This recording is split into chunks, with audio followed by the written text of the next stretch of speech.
G'day everyone, my name's Jason Foss. Welcome to the Capricornia Chamber of Commerce show.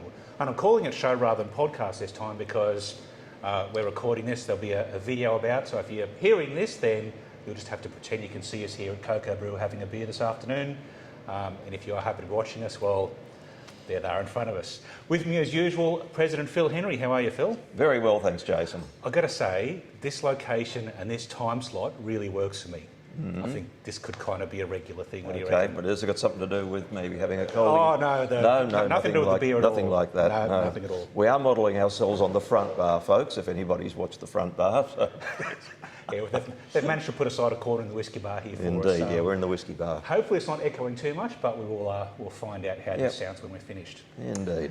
So, Phil, I wonder what we're going to talk about today. Why don't we talk about COVID-19 mandates, Jason? Okay, that's possibly a good place to start. So, probably worthwhile saying to folks that today is Tuesday, the 14th of December, when we're recording this. There was meant to be a webinar yesterday with the Small Business Minister, Di Farmer, and a representative of the Chief Health Officer's office. That's very difficult to say. You've only had that much too. Exactly right. How does that work? That was meant to be on yesterday and then had to be postponed as the Minister wasn't available at the last minute. So that's happening tomorrow. So that's a bit of a shame because otherwise we would have had some very updated stuff. But it's worthwhile having a chat anyway because we continually to be contacted by businesses, and I've had a few phone calls today, and particularly we're here in Cocoa Brew, so the hospitality sector still feels quite rightly that it's being targeted in relation to the amount, the type and the depth of the impacts from the COVID-19 mandates. In particular, the impact on getting staff. I mean, we've been short of staff here and elsewhere around the state, obviously, for quite a long time. And that was a big thing. That was flagged last week. It was last Friday, wasn't it? We went down to Yeppoon and had a meeting with the council and a couple of business representatives down there. And somebody brought out the point that the hospitality industry has been removed from a vital piece of or allowance in terms of staffing. What was that one about, Phil? Well, there's an exemption from the need to have your staff fully vaccinated by the 17th of December. So there has been an exemption put in place for most sectors to allow that to happen, except for hospitality. Which seems a strange thing to exclude. And they're quite upset, anxious, angry, all of those things about it. They called me again, Tanya called me again this afternoon. And they are very keen that we chase that one through for them. So I know I put it on the agenda to put to the Small Business Minister. I know other chambers have put it on the agenda. So when that webinar happens tomorrow, it'll certainly be there to try just reinforce that with, I mean, what are we, 2 weeks out from Christmas? And the school holidays and the Christmas holidays and the January holidays. And you've got establishments and venues such as this that were already struggling to get staff, and now it's worse. It's just insane, quite frankly. Yeah, and I mean we've had we've got emails and inquiries from certain business sectors who just have no idea whether it applies to them or whether it doesn't, or like the information is out there, but you've really got to go hunting for it. So it is a bit difficult to track down. I'm pretty sure that in the last week or so, I've put some links on our website. If you go to capricorniachamber.com.au, go to the news section. Within the last week or thereabouts, I've put a post up there with links to some government web pages. So the information is there. You may just have to trawl through it a little bit to see what bits apply to your specific industry and what bits don't.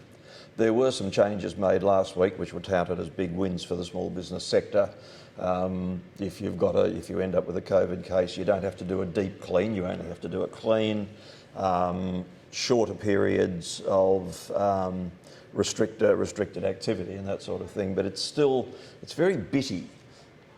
It's not cohesive, and there are exemptions and carve-outs and all sorts of things. And we've said this before, it feels to me like they issued a press release and then later on figured out, oh, we need to kind of figure all this out now, and they're still figuring it all out. And I kind of,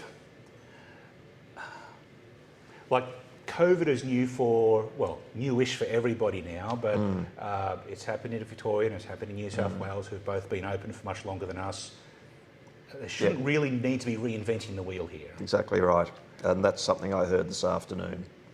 The other issue there is, which doesn't seem to be taken into account, and we know this very well, is that if you're a sole trader or a micro business or something like that, you don't have time to go trawling through multiple levels of websites and stuff like this. And it was interesting, this was a discussion I was having with the president of another chamber just yesterday, and I mentioned to him that, you know, we've not been having too many people come along to our meetings. We've got more members, but fewer people coming to meetings. So you listen to that. That's true, yes. And he said, you should feel bad if you haven't been coming. Yes, that's right. This is, we just slipped that one in there. But what he said was, it's just the usual thing about small businesses not having time to go to meetings and stuff, even no matter how valuable they might be. And he said it's even worse with the current COVID restrictions, is that they're just spending more time running their businesses and don't really have time to come out. So the fact that we had a whole bunch of people come to our Christmas party right here last week, we had a really good time. So if you weren't here, we had a good time with That's right, on your behalf. So there you go. So look, I think in terms of COVID, I mean, we can bang on forever, but it's still very suboptimal, if I can put it that way. No, it's incredibly difficult for small business owners and managers. So we are working away to try and get all that sorted. It's definitely still at the top of our agenda in terms of you know, the meetings that Phil has with CCIQ in Brisbane every Friday. Yep. And the general discussions that we're having, you know, with businesses owners around the place, that seems to be dominating everything at the moment. Yeah. And probably just the final thing to say there is, we would like to hear from you. You know, if you've got just some simple data, what's your normal turnover? What do you expect it to be post 17 December? Is it going to be 50%, 60%, 25%? Will you be able to stay operating? We've already seen a number of venues saying they're going to close around town. Impact on your staff. How many staff will you lose? Or you be obliged to lose, if I can put it that way, and what's the impact on them in terms of their income? You know, this is not just economy, this is society as well. So, you know, it's people's lives that we're talking about, and what you would normally say are the unintended consequences, but it's hard to imagine that all these structures and processes are being put in place without some understanding of the impact on businesses and their staff.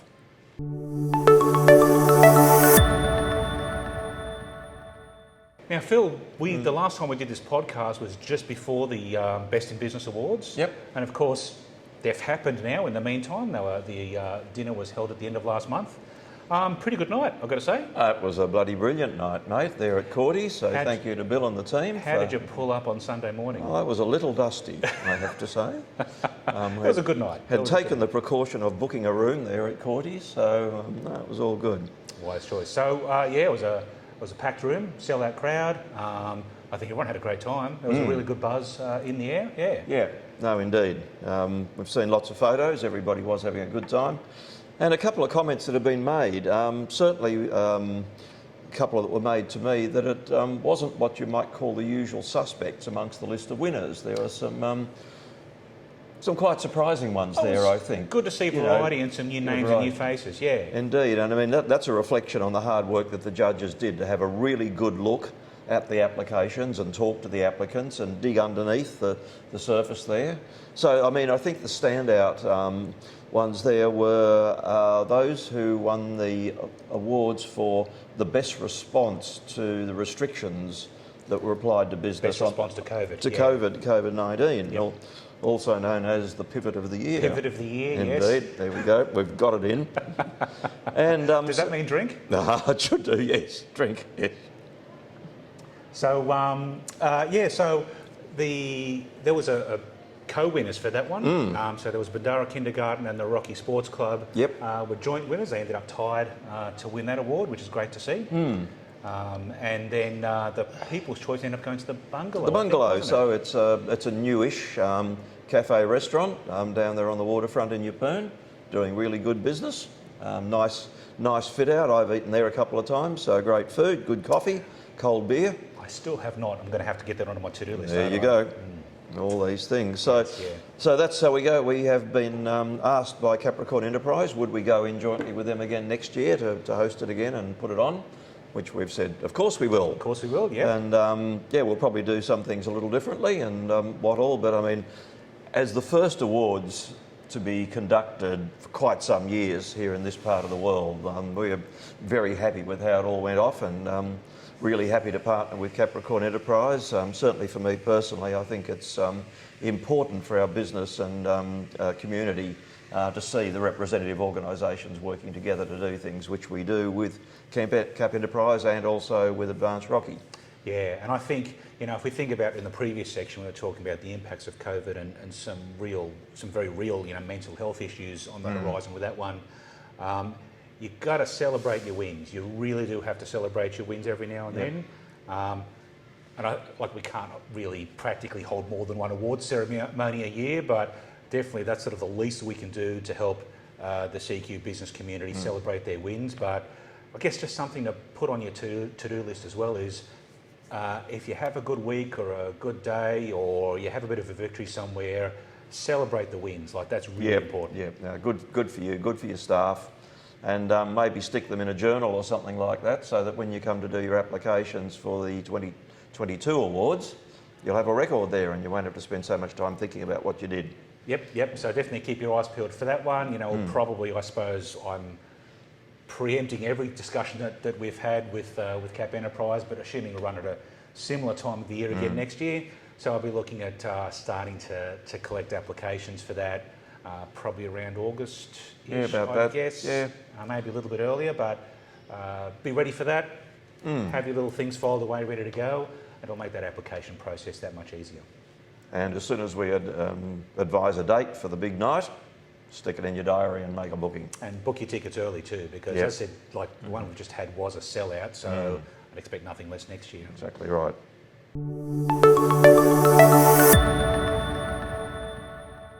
So we've done with our events now for 2021. I can't believe the year is nearly over. There you go. I blinked. It's been a big one.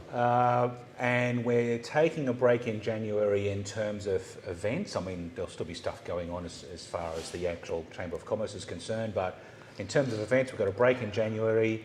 What's happening in February? So our first members meeting will be Tuesday the 8th of February. Still need to work out a few details for that. But if you're watching or listening, 8th of February, stick that one in your diary, and we'll be advertising that shortly. And then our first coffee catch-up for the year, that's Wednesday the 23rd of February at Dingles. So you can certainly put that in your diary. Now, there's an interesting thing, actually, just while we're talking about this, and I was talking to a president of another chamber the other day, and talking about attendance at meetings and stuff like that, and like I was saying earlier, that people are finding it a bit hard to get out. But he said in his experience, and he's down around the Bundaberg area, Bundaberg, Kingaroy, Gympie and a few of those, is that he's finding more people will come out if it's just a social event. So what they do with their chamber in Bundaberg is drinks on the last Friday of the month or something like that. And he said that's still proving very, very popular. So people don't feel obliged to come and listen intently to a speaker or to think about an issue. Just come along, have a drink, talk to your fellow business people and that sort of thing. So we might have to that might be something to think about. Might be something to think about as well. A man cannot live, or woman, by coffee alone. It helps. Yeah, I definitely can't live without coffee. I know that indeed. much. I know that much. So there we go. Those two dates. First members meeting 8th of February. First coffee catch up 23rd of February at Dingles. All right. So that wraps us up for 2021. I nearly said 2022 here because I'm looking at next year's calendar. In line with what I was saying before, over Chrissy and New Year, please look after yourselves. Try and get a break and get away and unplug if you can. Look after yourselves and get recharged. Because 2022 is just around the corner. Indeed, and we're working on your behalf to see if we can make it a better and easier and more profitable 2022 for you than this year has been. We're here for you. Excellent. Thanks, Phil. Cheers. Stay safe, everyone. Yep. And we will see you next year. Indeed. Merry Christmas, Happy New Year.